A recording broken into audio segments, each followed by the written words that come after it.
Hello friends, welcome back to race. நான் உங்கள் பிரதீப். எப்போன்னு எதிர்பார்த்துக்கிட்டு இருந்த IBPS கேலண்டர் கொடுத்துட்டாங்க. அடுத்து வரக்கூடிய 6 மாசத்துல நம்மளுக்கு என்னென்ன பேங்கிங் எக்ஸாம்ஸ்லாம் வருதுன்னு பாத்தீங்கன்னா, பிலிமினரி எக்ஸாம் ஆஃப் PO தான் ஃபர்ஸ்ட் வருது. ஆகஸ்ட்லயே ஸ்டார்ட் பண்றாங்கப்பா. SOக்கும் ஆகஸ்ட்லயே பிலிம்ஸ் எக்ஸாம் வருது. நெக்ஸ்ட் கஸ்டமர் சர்வீஸ் அசோசியேட்ஸ், அதாவது கிளரிக்கலுக்கு வந்து பார்த்தோம் அப்படின்னா அக்டோபர்ல அதோடைய பிலிம்ஸ் வந்து ஸ்டார்ட் பண்றாங்க. மெயின்ஸ் அப்படின்னு எடுத்துக்கிட்டோம்னா ப்ரொபிஷனரி ஆஃபீஸர் IBPSக்கு அக்டோபர்ல மெயின்ஸ் வருது, SOக்கு நவம்பர்ல மெயின்ஸ் வருது, அடுத்து கிளர்க்குக்கும் நவம்பர்லயே மெயின்ஸ் வருது. ஸோ RRB எப்பயுமே ஃபர்ஸ்ட் வரத கடைசியில வச்சிருக்காங்க. RRB ஆபீசர் ஸ்கேலுக்கு பாத்தீங்கன்னா நம்மளுக்கு ஸ்கேல் 1க்கு நவம்பர்ல அதோடைய பிலிம்ஸ் வச்சிருக்காங்க. ஸ்கேல் 2க்கு இன்னும் டேட்ஸ் வந்து அனௌன்ஸ் பண்ணல. ஆபீஸ் அசிஸ்டன்ஸுக்கு டிசம்பர்ல அதோடைய பிலிம்ஸ் வச்சிருக்காங்க. அதே மாதிரி RRB PO ஸ்கேல் 1 மெயின்ஸ் எப்போ வச்சிருக்காங்கன்னு பாத்தீங்கன்னா டிசம்பர்ல வச்சிருக்காங்க. இந்த ஆபீசர் ஸ்கேல் 2க்கும் நம்மளுக்கு டிசம்பர்ல தான் வச்சிருக்காங்க.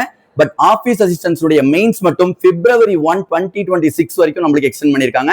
ஸோ அடுத்து வரக்கூடிய எல்லா மாசத்துலயும் நம்மளுக்கு வெறித்தனமான பேங்கிங் ப்ரிப்பரேஷனா இருக்கும். ஸோ அதற்கு நல்லா ப்ரிப்பேர் பண்ணணும் அப்படின்னா நம்ம வரண்டரேஸ் சேனல் வரக்கூடிய பேங்கிங் லைவ் எல்லாத்தையுமே மறக்காம மிஸ் பண்ணாம பாத்துருங்க.